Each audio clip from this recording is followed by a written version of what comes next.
Hello and welcome live from New Delhi. You're watching DD India Live, India's voice to the world. I'm Gautam Roy, and coming up in the next 30 minutes, India's External Affairs Minister terms the SCO heads of government meet in Islamabad productive, says 8 key outcome documents were signed at the meet with positive contributions from New Delhi. Israel opens up some aid access for Gaza after the 30-day US ultimatum to make more help available for Gazans or to be prepared to lose some American military assistance. Zelensky presents his victory plan in the Ukrainian parliament with a blueprint to wrap up the war by 2025. Moscow says the Ukrainian president is pushing NATO towards a direct conflict with Russia.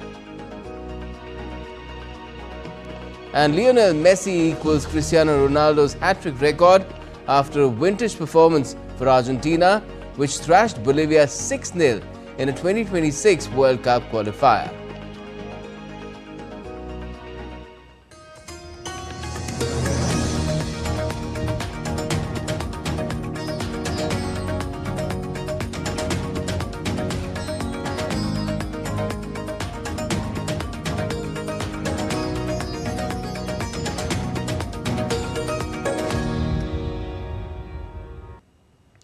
Well, first up, a productive meeting of the SCO Council of Heads of Government concluded in Islamabad on Wednesday. India's External Affairs Minister Dr. Jaishankar signed 8 outcome documents. Posting on microblogging site X, the minister said that India made a positive and constructive contribution to the Shanghai Cooperation Organization deliberations. He also said that India extends its best wishes to Russia as it takes over the SCO CHG presidency.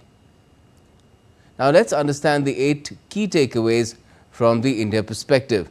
These are developing a dialogue on the idea of one Earth, one family, one future, outcomes of initiatives like SCO Startup Forum, SWG on startups and innovation and traditional medicine, welcomed by SCO members, DPI and digital inclusion becoming part of SCO cooperation framework, SCO taking inspiration from Mission Life to achieve UN SDGs, enhancing global food security and nutrition through promoting use of climate-resilient and nutritious grains such as millets, upholding fair and balanced connectivity projects in accordance with international law and the goals and principles of the UN Charter as well as the SCO Charter, and re-emphasizing rules-based, non-discriminatory, open, fair, inclusive and transparent multilateral trading system with WTO at its core, also opposing protectionist actions, unilateral sanctions and trade restrictions that undermine the multilateral trading system and impede global sustainable development. And the External Affairs Minister also delivered India's statement at the SCO Council of Heads of Government meeting this morning in Islamabad. In his address, the minister flagged concerns over terrorism and extremism. He further added that SCO's primary goal of combating terrorism, separatism, extremism is even more crucial in current times. It requires honest conversation, trust, good neighborliness and reaffirming commitment to the SCO Charter. SCO needs to be firm and uncompromising in countering the 3 evils. And after attending the SCO summit, External Affairs Minister departed from Islamabad. Again on X, he expressed his gratitude towards Pakistan's government for its hospitality and other courtesies. Now, the Israel and Hezbollah conflict is still raging on with strikes from both sides. There were hits in South Beirut early Wednesday from the Israeli side. Now, this comes less than an hour after the Israeli military ordered residents to leave part of the Lebanese capital. Smoke billowed from between buildings in Hareth Reik after the first strike, which followed Israeli military spokesperson Avichai Andrei telling people to leave the area. The Israeli military issued the new order for residents living in southern Beirut to evacuate the region, a warning which usually precedes strikes on the area pinpointed in the Lebanese capital against the Hezbollah.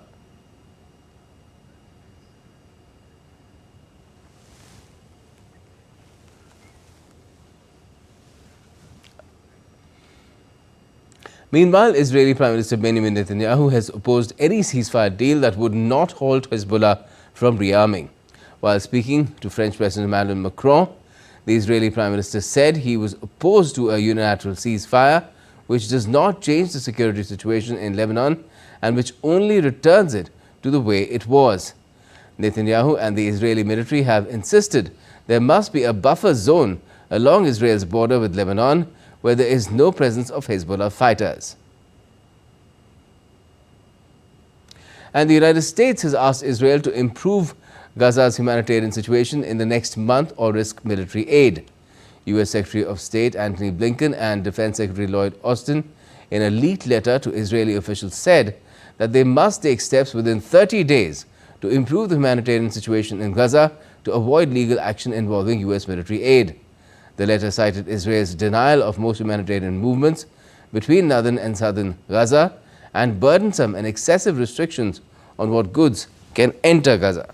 State Department spokesperson Matthew Miller said the letter was not meant as a threat but reiterated the urgency of increasing humanitarian assistance in Gaza.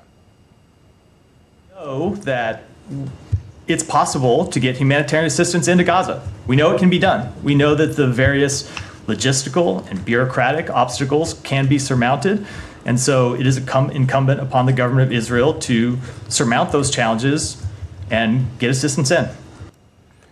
And the State Department spokesperson also spelled out the reasons for the U.S. to give a 30-day window for the same.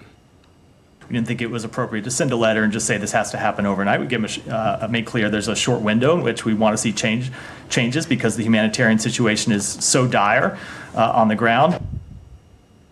Now, as the Russia-Ukraine war nears about 1,000 days of fighting, Ukrainian President Volodymyr Zelensky released a victory plan which aims at bringing an end to the ongoing conflict by the end of 2025.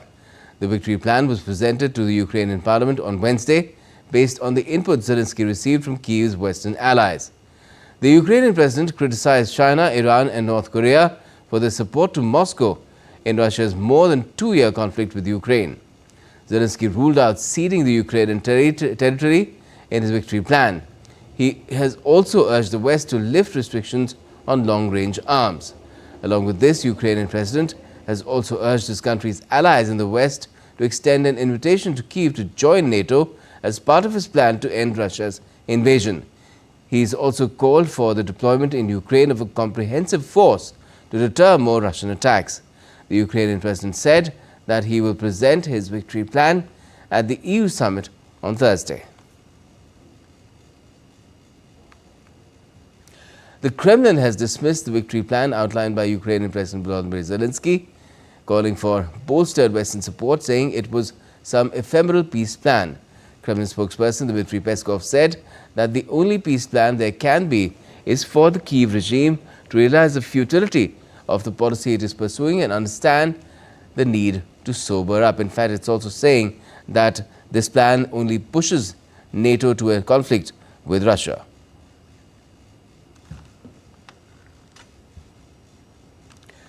Now, U.S. presidential elections scheduled to be held on the 5th of November.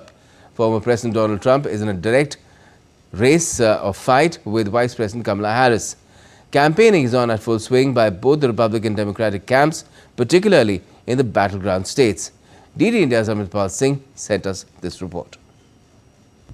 With just weeks left for November 5th, the day Americans vote to elect their new president, election campaigning here in the United States has reached a feverish pitch, with both candidates, Kamala Harris and Donald Trump, crisscrossing the country in a last-minute bid to woo the voter, often trading barbs, making personal attacks, making tall promises, in Kamala Harris's case, doling out last-minute sops to woo the voter. I'm here right now at the famed Golden Gate Bridge of San Francisco. I took a stroll across this bridge to interact with the Americans, to read their mind, to understand what they think, what matters most to them as they prepare to vote on that Super Tuesday. And this is what they had to say. I think there's a few issues that really matter, but at the top of my mind is like the Democrats' response to Israel-Gaza. I think the ongoing humanitarian crisis has really soured my perspective of the Democrats, unfortunately. And I think that's difficult to imagine that like a Trump term would be worse given just like how much of a crisis the Middle East is in right now. There's a greater issue in reproductive rights when it comes to the two electees. I was talking about how there is a big polarizing factor between red states and blue states, and in Florida right now there's a very difficult time in getting abortions. It doesn't matter how old you are and what your circumstances if you don't get it within. With inflation skyrocketing and the cost of living crisis worsening in the United States, according to the latest Pew research, 81% of the Americans say that inflation and economy will be a key factor in deciding their vote. The economy, expenses, the border. What about the economy? Everything's too expensive. Okay. It's going up. Bidenomics is not working. I think to have education is a right. And it should not be a privilege. I mean, there are people that could be in my place right now that would probably do a lot more, but they can't afford it, so yeah. The biggest issue really just has to do with the economy. One thing we've been seeing a lot in the markets recently is just food prices going up, but wages not matching that. So I think making sure wages are affordable for everybody, people can afford their food, people can sustain their families. I think that's a big issue that factors into my voting choices. One of the more explosive issues in this election season has been the issue of immigration, one of Donald Trump's key favorites. He continues to vilify immigrants in his rallies and debates, calling them rapists and murderers, while Kamala Harris has taken a more nuanced position, calling for a border security bill. Well, for me, it's our national security. I think especially in this era, the U.S. needs to take national security in a different degree than it has in the past 20 or 30 years. I want a party that has a clear and cogent path forward with our border in Mexico, as well as our whole immigration policy. I think there's tons of people, really talented people trying to get here legally, and I think if we were able to capture some of those people, it would be incredibly powerful for us. So anyone who's thinking strategically about our immigration advantage would be huge. So you heard the Americans. Come November 5th, and we'll get to know what the Americans decide for themselves. But one thing is certain, this election is important for both candidates. On the one hand, Kamala Harris has set her sights on becoming the first female president of the United States. On the other hand, Donald Trump is attempting a feat only once achieved in US history, regaining White House after losing it. With cameraman Sanjay Jaina, this is Amritpal Singh for DD India in San Francisco. Now, China's Taiwan Affairs Office has said on Wednesday that the country will not promise to renounce the use of force over Taiwan. However, this is aimed at external interference and a small minority of separatists. China staged a day of large-scale drills around the island on Monday, it said, were a warning to separatist acts following last week's National Day speech by Taiwanese President Lai Ching-te. China has over the past 5 years sent warships and warplanes in the waters and skies around Taiwan on an almost daily basis. We are willing to strive for the prospect of peaceful reunification with the utmost sincerity and endeavor, but we will never commit ourselves to renouncing the use of force. This is aimed at the interference of external forces and the very small number of Taiwan separatists for Taiwan independence and their independence activities, not the vast majority of Taiwan's people. Bangladesh's interim government, led by Professor Muhammad Yunus, announced the cancellation of 8 national holidays introduced by former Prime Minister Sheikh Hasina. Meanwhile, Sheikh Hasina's party, Awami League, has accused the interim government of attempting to erase the history of Bangladesh's creation by pressing the reset button. In a statement posted on its verified Facebook page, the party claimed that the government had cancelled 8 national holidays, including the 7th of March, which commemorates Bangabandhu's historic speech that united the Bengali nation during the Liberation War. And still to come in this edition of DD India Live, India's President Draupadi Murmu reaches Mauritania after completing a successful visit to Algeria as part of a 3 African nations visit. And India is set to host leaders from 120 member nations in 7th Assembly of the International Solar Alliance starting the 3rd of next month.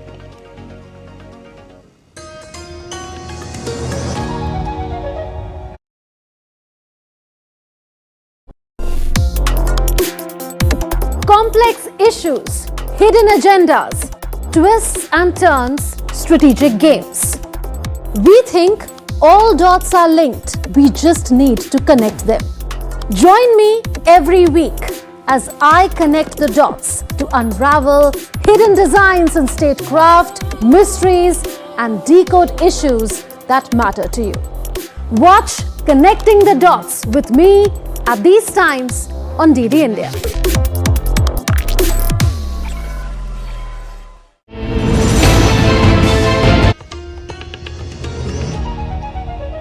Welcome back. You're watching DD India Live. I'm Gautam Roy. Now, after concluding a successful visit to Algeria, India's President Draupadi Murmu has arrived in Mauritania. The President landed at the Nouakchott International Airport on Wednesday and was greeted by the Mauritanian President at the tarmac. The visit to Mauritania is the second leg of the President's 3 African nations tour. During her one-day visit to Mauritania, President Murmu is scheduled to hold bilateral meetings with Mauritanian leadership and interact with the Indian diaspora there. The President will be visiting Malawi then from the 17th of this month till the 19th for the final leg of a 3-nation visit.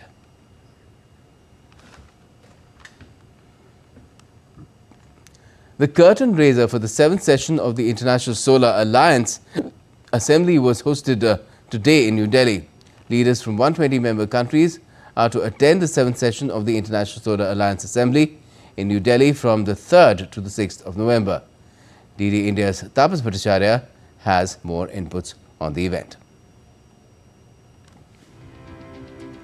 India will host the 7th session of the International Solar Alliance Assembly, a key moment in the global drive force towards a solar-powered future. From November 3rd to 6th, leaders from 120 countries, partner organizations and the private sector will convene at Bharat Mandapam in New Delhi to chart a course towards a sustainable solar-powered future. Leaders from across the world will convert during the forthcoming 7th Assembly of ISA to promote the widespread adoption of the solar power. India's Minister of New and Renewable Energy, Prahlad Joshi, highlighted ISA's evolution into a global platform and commended their remarkable progress in adopting solar energy. I take this opportunity to call upon ISA members, signatories and prospective countries to unite on the third threefold agenda at the upcoming Assembly. 1. Empowering the member countries to adopt the solar energy as the energy source of choice. Make energy access universal by supporting the solar entrepreneurs to scale up the local solutions. Mobilize the finance to speed up the solar deployment. This year's assembly will bring together ministers, missions and key stakeholders to discuss how solar energy can improve energy access, boost security and accelerate the energy transition, especially in regions with limited power. We believe that we harmonize and aggregate the demand for solar finance, for solar technologies, and therefore create the demand for research and development. We also enable the capacity that is needed in various countries to adopt solar energy. We have aggregated projects which we are preparing and enabling for about 9.5 gigawatts. With India and France leading the way, the Assembly will focus on strategies to increase solar deployment across the world. It's time to unlock the power of the sun, shaping a brighter tomorrow for everyone. Tapas Bhattacharya's report for DD India. Now, 6G technology is 100 times faster than 5G. But the question is India moving much faster in this direction? Well, 6G technology is the future and connectivity is the buzzword at the International Symposium that was organized at IMC 2024. 5 MOUs were also signed between Bharat 6G Alliance and various partners. DD India's Anil Thomas has more. Deployment Technology, media and telecommunication industry leaders from across the world converged in the India Mobile Congress to deliberate on the global 6G programs. The respective national strategies for 6G and focus areas will be discussed at length in the event. We followed the world in fortune. We march with the world in 5G. But when we work with all of you together across the globe, it is our aspiration that in collaboration with you, we will lead the world in 6G. India has achieved the fastest rollout of 5G networks globally. It now stands at the cusp of becoming the leading contributor to the 6G revolution. We have brought the various forums and institutions that are working on 6G already to come for an open dialogue, and the intent is to see how we can promote an open collaborative research by which India's requirements are embedded into what their thinking is. The International Symposium also saw 5 new Memorandum of Understanding signed, taking the tally of overall MOUs signed by Bharat 6G Alliance to 8. It's a very good step to have signed this MOU with the Bharat 6G Alliance, because it shows that we all work jointly towards the same objectives to achieve global standards, to achieve affordability, availability, ubiquitous connectivity, and also simplicity. We have different liaisons with other organizations, and the Bharat 6G Alliance is the newest partner, and we are very much looking forward and try to shape industrial 6G and future together with Bharat 6G. New cutting-edge research, key architectural principles and emerging technologies that will shape the 6G landscape in India and the world found a reference at the symposium. Energy consumption is a big element of mobile networks, and we want to make with our use cases and application, we want to make the network, we want to make the planet more sustainable, but we have to get down with the level of energy that we are consuming. The future promises to be seamless and will surely empower people at large with the advent of 6G. The technology also has the potential to bridge the urban-rural gap effectively. Anil Thomas report for DD India. On Wednesday, India's Minister of State for Environment, Forest and Climate Change, Kirti Vardhan Singh, held a courtesy meeting with Colombia's Vice Minister of Foreign Affairs, Jorge Enrique Rojas Rodriguez, in New Delhi. The meeting focused on key global issues such as climate change and biodiversity, highlighting India's commitment to environmental stability and sustainability. The minister shared details of Prime Minister Modi's Ek Ped Maa Ke Naam campaign, a unique initiative aimed at promoting environmental responsibility while honoring the respect and devotion towards mothers. The Colombian Vice Minister expressed his appreciation for this innovative campaign. India's Vice President Jagdeep Dhankar on Wednesday laid the foundation stone for the Meghalaya Skill and Innovation Hub and launched the CM Business Catalyst Student B Plan Challenge in collaboration with IIM Shillong. He also witnessed the signing of an MOU between the UNDP and the Government of Meghalaya for promoting entrepreneurship. The Vice President highlighted the significance of laying the foundation stone for the Meghalaya Skill and Innovation Hub, calling it a transformative step that would be a boon for the youth addressing their growing needs. National Conference Party leader Omar Abdullah took oath as the first Chief Minister of the Union Territory of Jammu and Kashmir on Wednesday. And Nowshera MLA Surendra Kumar Chaudhary took oath as the Deputy Chief Minister. The oath was administered by Lieutenant Governor Manoj Sinha. Swearing-in ceremony was attended by Congress President Mallikarjun Kharge, National Conference Chief Farooq Abdullah and other leaders. It's noteworthy that this is the first elected government since the abrogation of Article 370 in 2019. Omar Abdullah's party secured 42 seats out of 90, while the Congress won only 6 seats with a total of 48 seats for the coalition. The Congress has announced that it will not join any ministry but will give support to Omar Abdullah's government from the outside. The Union Territory was under presidential rule since 2018 and that was revoked recently, paving the way for the new government to be formed in the Union territory. Sports now, and day one of the first test between India and New Zealand has been called off due to rain in Bengaluru. Persistent drizzle with its stop and start nature since morning, followed by proper rainfall, resulted in day one being called off completely. The match is a very crucial series for the Rohit Sharma-led side as they aim for a World Test Championship final berth. If India can clean sweep the three-match series, India will be all but assured of.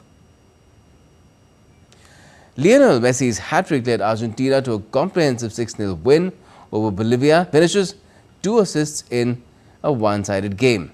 Messi, along with Alvarez and Martinez, gave Argentina a 3-goal lead in the first half itself. The fans did not have to wait long for a goal in the second half as Thiago Almada found the net in the 69th minute thanks to an excellent cross by Nahuel. Messi scored twice in the dying minutes of the game to complete his brilliant hat-trick.